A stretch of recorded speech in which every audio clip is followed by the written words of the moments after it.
Hi, this is Brennan Harvey. Welcome to the story behind the story.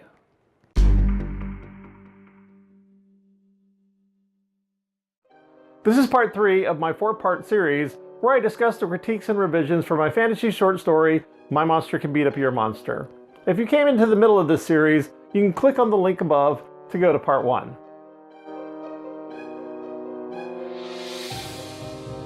My Monster Can Beat Up Your Monster is about a monster named Gel assigned to mentor a little girl named Patricia. His devotion for her is so strong, he's willing to break hard and fast edicts to ensure Patricia's mental well-being.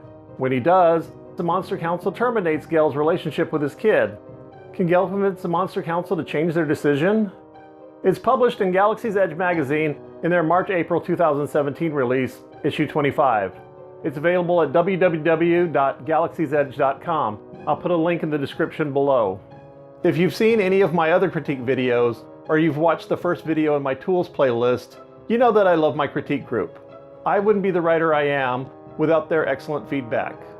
Like all writers, I'm too close to my stories and don't see what's missing on the page because my brain is filling in the details, or how different thoughts on different writing days don't exactly mesh with each other, or any of the other blunders that us writers make. A fresh pair of eyes, or several pair, always, and I mean always, catches these mistakes. What you see here is a stack of my critique group's comments on My Monster Can Beat Up Your Monster. The comments include confusion over how the monsters speak. The ending is unsatisfying. Incomplete description of the monster's appearance. Some descriptions need work. My protagonist is wimpy. Suggested dialogue changes. Motivations for the kid's behavior need an explanation. Inconsistent emotions. And numerous spelling, grammar, and other punctuation errors. One of the biggest concerns my group had was the way Gel spoke to Patricia. I love my monster's broken English and the fact that he used it to hide his real intelligence from the kid to facilitate a bond of trust. It was something I was proud of. Others found it confusing, especially since Gel was my point of view character and his inner thoughts were elegant. I decided to keep the broken speech against my group's suggestion. The other big concern was the ending of my story. Many thought that Patricia didn't deserve a happy ending because she was such a brat. Others were perfectly fine with it.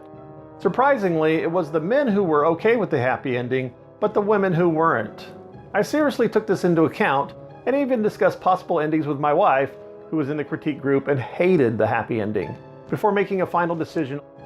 My final revision came out to 4,448 words, approximately a 10% increase in word count. And that's this part of the story behind the story of My Monster Can Beat Up Your Monster. Thanks for watching. I hope you found it informative and interesting. If you did, please like, share, and subscribe using the YouTube buttons below. I publish a new video every Wednesday. Next time, I'll discuss the publication of My Monster Can Beat Up Your Monster. If you'd like to read My Monster Can Beat Up Your Monster, it's published in Galaxy's Edge magazine in their March-April 2017 release, issue 25. It's available at www.galaxiesedge.com. I'll put a link in the description below.